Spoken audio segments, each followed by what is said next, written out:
Rema hari ini, Lukas 12 ayat 25. Siapakah di antara kamu yang karena kekhawatirannya dapat menambahkan sehasta pada jalan hidupnya?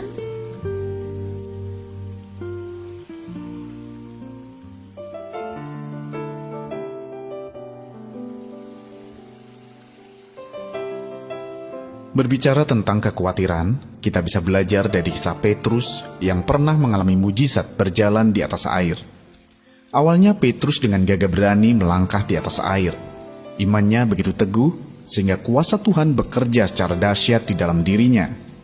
Namun kemudian ia merasakan badai di sekelilingnya dan mulai mengizinkan kekhawatiran menguasai hatinya. Kuasa Tuhan pun berhenti bekerja dalam diri Petrus.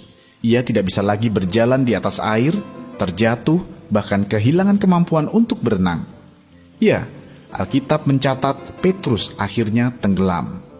Kita bisa lihat bagaimana kekhawatiran sungguh sangat membahayakan potensi yang ada di dalam diri kita. Ada beberapa banyak anak Tuhan yang awalnya begitu luar biasa dipakai Tuhan dalam hal melayani Tuhan. Ada berapa banyak juga anak Tuhan yang awalnya bisa maksimal dalam pekerjaannya.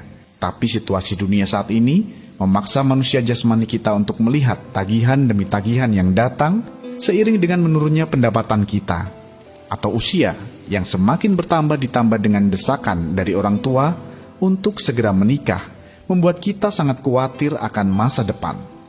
Kalau kita menyadarinya, kekhawatiran sama sekali tidak mengerjakan kebaikan bagi kita. Bahkan sangat mungkin apa yang dialami oleh Petrus juga kita alami. Kita yang awalnya penuh dengan semangat, tiba-tiba menjadi kehilangan kemampuan dan potensi kita. Kita tidak bisa berpikir jernih, akibatnya kita kehilangan potensi besar yang seharusnya bertumbuh di dalam diri kita.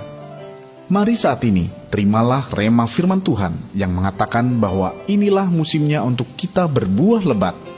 Jangan izinkan kekhawatiran bertumbuh dan membunuh potensi yang ada di dalam hidup kita. Teruslah naik ke loteng atas sampai kita semakin mengalami kepenuhan Roh Kudus. Roh Kuduslah yang akan memampukan kita untuk hidup karena percaya dan bukan karena melihat. Kita dimampukan untuk menyadari bahwa roh yang ada di dalam kita sesungguhnya jauh lebih besar daripada semua tantangan yang ada di depan kita, sehingga kita harus terus menang menghadapi tantangan dalam hidup kita. Haleluya! Adakah pergumulan yang hari-hari ini berpotensi menimbulkan kekhawatiran dalam hidup Anda? Pergumulan apakah itu? Bagaimana cara Anda mengatasi kekhawatiran tersebut? Apa yang akan terjadi jika Anda berhasil mengalahkan kekhawatiran itu? Tuliskan komitmen Anda untuk menang atas kekhawatiran.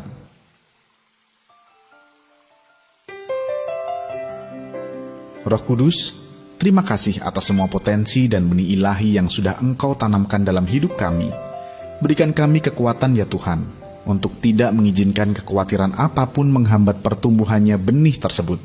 Karena kami rindu untuk bisa berbuah lebat bagi kemuliaan nama-Mu.